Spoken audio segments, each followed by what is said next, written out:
up. Yeah. I thought that I could do better if I just believed. I'm thinking back to when you were in the sweater that you got from me. Salut les champipotes, nous voici donc en forêt pour un nouvel épisode de cueillette des champignons et détection. Vous avez été nombreux à vous abonner, je vous en remercie.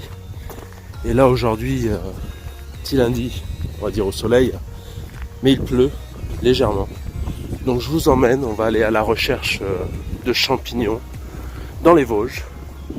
On va aller voir si on peut retrouver les bolets à pieds rouges, pour voir comment ils ont évolué et puis les observer. Voilà. Et puis on espère trouver d'autres champignons intéressants et toujours dans le domaine du partage. Allez, bon visionnage. Salut les champipotes, nous voilà revenus donc sur le spot à pieds rouges. Ça c'est un nouveau, tout joli. Je l'ai pris en photo, vous le verrez. Un beau spécimen. Voilà. Entre temps, ceux qu'on avait vus la dernière fois, ils sont partis. Regardez. Ça c'est le reste. Il a vieilli. Il a bleui. Ah, ça c'était le gros là. Lui, vous voyez, je l'ai touché là, il est en train de bleuir. Mais je vais vous montrer sur un autre champignon. Voilà. Celui qui était magnifique, j'avais pris en photo lui aussi. L'évolution en 3 jours, hein, c'est incroyable. Après il y avait le petit triplet, je vous emmène. Accrochez-vous. Donc le petit triplet, il est là. Voilà. Eux aussi ils ont bien grandi. Et puis il y a une autre bizarrerie, je voulais vous la montrer. Voilà, donc lui il a décidé de pousser en terre. Voilà. C'est assez inhabituel. Il a décidé de pousser à l'horizontale. Voilà pour les petits pieds rouges. Les bolets à pieds rouges. C'est des très très bons comestibles. On appelle ça la récompense du mycologue. Alors pourquoi ? Parce qu'ils sont pas évidents à trouver et il y a beaucoup de gens qui l'assimilent avec le bolet de Satan. Donc comme le bolet de Satan leur fait peur, ils préfèrent ne pas toucher à ce champignon. Voilà. Ce petit champignon. Nous ce qu'on va faire, c'est qu'on va jeter un coup d'œil et puis on va regarder. Je me rapproche un peu. Voilà. Donc ce qu'on va faire, c'est que justement, ce petit champignon qui fait aussi peur que ça, en fait c'est parce que, vous voyez les couleurs, il y en a beaucoup qui confondent le pied avec le sapin, avec le Satan. Voilà.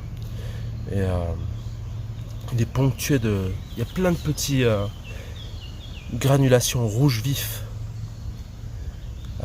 Sur un fond jaune, donc là vous pouvez pas vous tromper. Le Satan lui c'est rouge sur du blanc, blanc un peu jaune mais pâle. Voilà. Alors là où on le trouve, c'est comme je vous ai montré, vous avez certainement vu, il y a quelques conifères, mais surtout en lisière et clairière de forêt.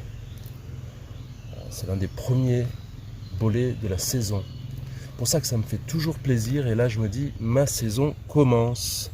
Voilà, on le trouve dès le mois de mai. Et là, on est au mois de juillet. Et puis, on n'avait pas eu le temps qu'il fallait, justement, au mois de mai et juin. Très sec ici. Donc, la chose avec ce champignon, c'est qu'il est toxique si vous le consommez cru.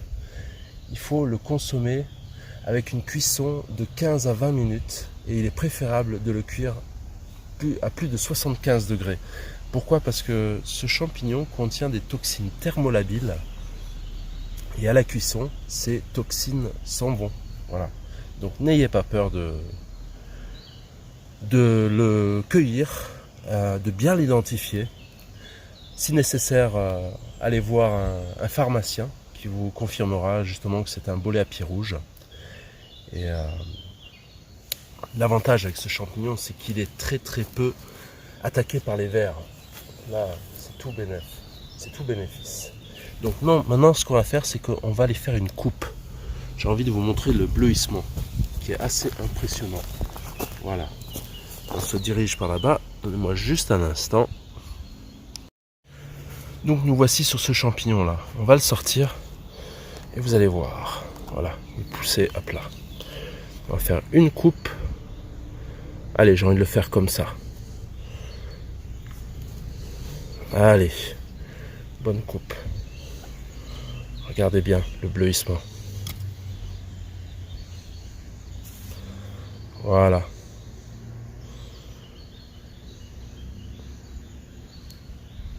C'est assez impressionnant. Alors, la chose est que à la cuisson, tout ça, ça disparaît, ça reprend une couleur normale à la cuisson. Mais très important de bien les cuire. Ne pas négliger les 15 à 20 minutes à une température de 75 degrés. Je vous rappelle, pour être sûr. On va continuer avec le bleuissement, comme ça vous voyez. Donc il n'y a pas de rouge ici en bas. Vous voyez, c'est tout bleu, légèrement blanc et jaune.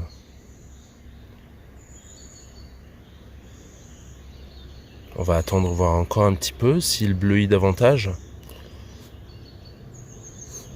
Mais la première fois que j'ai cueilli ce champignon, j'étais très impressionné. Et je l'ai laissé de côté jusqu'à ce que je rencontre quelqu'un qui m'a convaincu de ce champignon. Bon, ma compagne, elle préfère les cèpes. Voilà. Je pense pas qu'il va bleuir davantage. Mais je suis très content d'avoir pu partager cette expérience avec vous. Voilà les champipotes. Allez, on continue pour chercher de nouveaux champignons.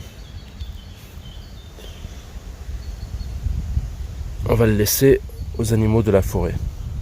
Merci. Merci.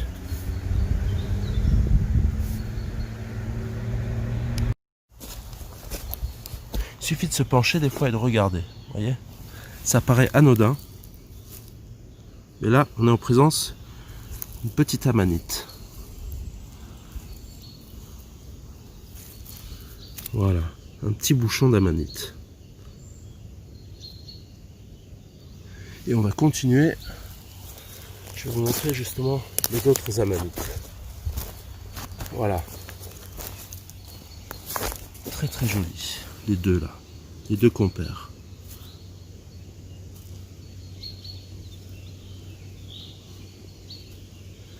Je vous mettrai l'identification sous la photo.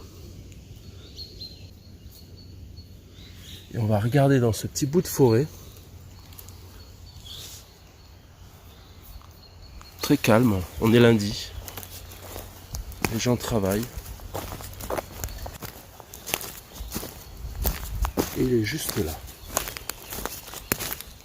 Voilà. Très très joli celui-là.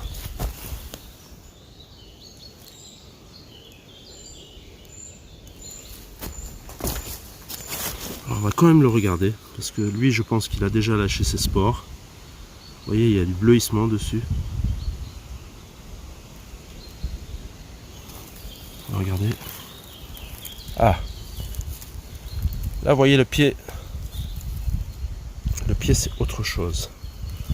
Donc là nous ne sommes pas en présence d'un bolet à pied rouge, je doute. Voilà. On va continuer notre petit bout de chemin.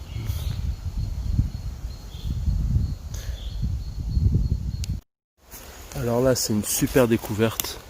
Je suis franchement très très content de partager ça avec vous. Regardez, les amanites rougissantes. Un peu différentes de celles qu'on a vues juste avant.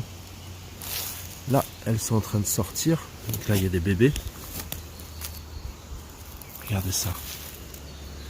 Et la puissance d'un champignon. Et juste à côté, il n'y a aucun trucage. Regardez. Regardez ça. Alors on va essayer de regarder ce que c'est. Un réseau sur le pied. Pour moi, c'est pas un pied rouge. On va le prendre en photo, on va regarder de plus près. Et un tout petit peu plus loin, ici c'est de la magie. C'est de la magie. Je vous emmène. Où c'est qu'il est? Ah oui, il est là. Regardez. Ce joli bolet à pied rouge. Voilà, ça c'est ce que j'adore. Quand ça pousse la mousse comme ça là. C'est un top modèle. Voilà, superbe. On voit bien le réseau sur le pied. Voyez? Allez. On continue. Voyez, vous l'auriez vu? Il est joli, hein, juste là. Voilà, on va le laisser. Il a un rôle à jouer. À la prochaine. Alors là, nous avons trouvé une amanite panthère. Voilà. Regardez. Je prends juste de quoi m'agenouiller. Voilà un jeune, une jeune. Et puis, juste derrière, nous avons sa copine. Voilà. Belle amanite panthère. Avec le chapeau brun, légèrement brun, olivâtre. Voilà. Avec des verrues bien blanches. C'est le champignon, il ne faut pas confondre ce que je vous ai montré juste à l'instant, c'est-à-dire les amanites rougissantes, et puis à quelques mètres de là, vous pouvez avoir des panthères.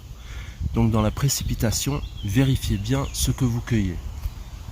Après, les avoir dans le même panier, c'est pas un problème, c'est pas toxique, ça contaminera pas vos amanites rougissantes. Mais le tri du panier est très important. Alors autant trier en forêt, au lieu de se précipiter, au lieu de cueillir absolument, et être sûr de ce qu'on cueille, et les laisser en forêt. Elles sont tellement plus jolies en forêt, regardez ça.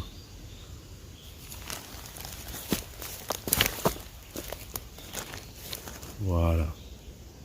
On va continuer notre cueillette.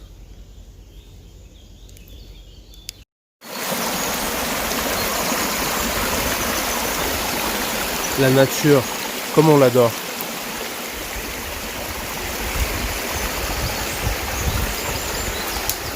Et puis pas de déchets. Ça fait plaisir. Les oiseaux.